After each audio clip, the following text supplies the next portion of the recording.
Hello বন্ধুরা, ভুলভুলিয়া 3 এর teaser announce করে দেওয়া হয়েছে। টিজারটা কীরকম হলো সেটা নিয়ে কথা বলবো। তো আগে এটা বলি, কিছুদিন আগে মানে মাস দুয়েক আগে হাওড়া ব্রিজে কার্তিক আরিয়ানের শুটিং দেখছিলাম। তো সেটা ভুলভুলিয়া 3 ছিল। তো ফাইনালি তার টিজার অ্যানাউন্স করে দেওয়া হয়েছে। টিজারটা কীরকম হলো সেটা নিয়ে কথা বলবো। মানে এখানে আবার মঞ্জুলিকাকে, মানে ফার্স্ট পার্টের ভুলভুলিয়ার মঞ্জুলিকা আবার ফিরে আসছে। সে তার রাজত্ব চায়। তো সে একটা সিংহাসন সিংহাসন পুরো নিজে একার হাতে তুলে ধরছে। তো দেখা যাক এই মুভিটা কতটা ভয় পাওয়াতে পারে আমাদের। তো এটা দেখে আমার মনে হয় স্ত্রী 2 যেরকম কমেডি ছিল, এতে তো হরর কমেডি তো থাকবেই। এখন হরর কমেডিরই জামানা চলছে, হরর কমেডি অবশ্যই থাকবে। কিন্তু এছাড়াও এর মধ্যে ভয়ঙ্কর কিছু সিন থাকবে বলেও মনে হয়।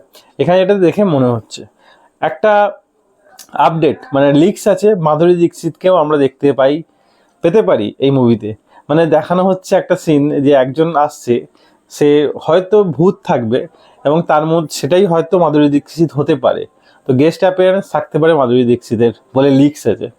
তো মুভিটা তো খুব ভালো লাগছে। কার্তিক আরিয়ানকে আমরা ভুলভুলিয়া 2-তে দেখেছিলাম, তার অভিনয় নিয়ে তো কোনো কথা হবে না। কার্তিক আরিয়ানকে রুহু বাবা আর মঞ্জুলিকা, আমরা দেখবো রুহু বাবা আর মঞ্জুলিকার যে কানেকশন কীরকমভাবে আমাদেরকে ভয় পায় বা কীভাবে আমাদের হাসায়। তো স্ত্রী টুতে আমরা যেরকম দেখেছিলাম হরর কমেডি, যত বেশি হরর থাকুন না কেন, কমেডি দিয়ে সেই হররটাকে চাপা দিয়ে দিয়েছিল। তো এখানে দেখা যাক হরর আর কমেডির মিক্সিংটা কীরকম আসে। যেরকম স্ত্রী 2-তে আমরা আশা করেছিলাম যে হরর কমেডির যে মিক্সিংটা খুব ভালো থাকবে, ঠিক সেম দারুণ ছিল এবং মুভিটা দারুণ ব্লকবাস্টার হয়েছিল। তো দেখা যাক ভুলভুলিয়া 3 কীরকম ব্লকবাস্টার হয়।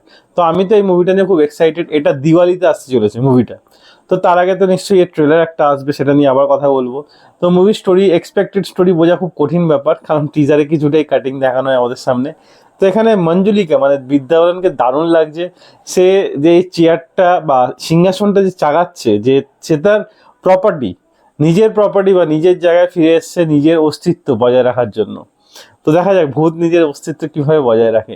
তো আমরা এখানে ছোটেকেও দেখবো যে ভয় পেয়ে অজ্ঞান হয়ে যাচ্ছে, সেটাও আমরা টিজারে দেখতে পাচ্ছি। মানে ভয়ঙ্কর কিছু থাকবে, এটাও টিজার দেখে বোঝা যাচ্ছে। ভুলভুলিয়া যেরকম কমেডি, ভয়ঙ্করের থেকে কমেডি বেশি ছিল, তারপর ভুলভুলিয়া 2 কমেডি আর মানে ভয় দুটো একসঙ্গে মিক্স আপ ছিল।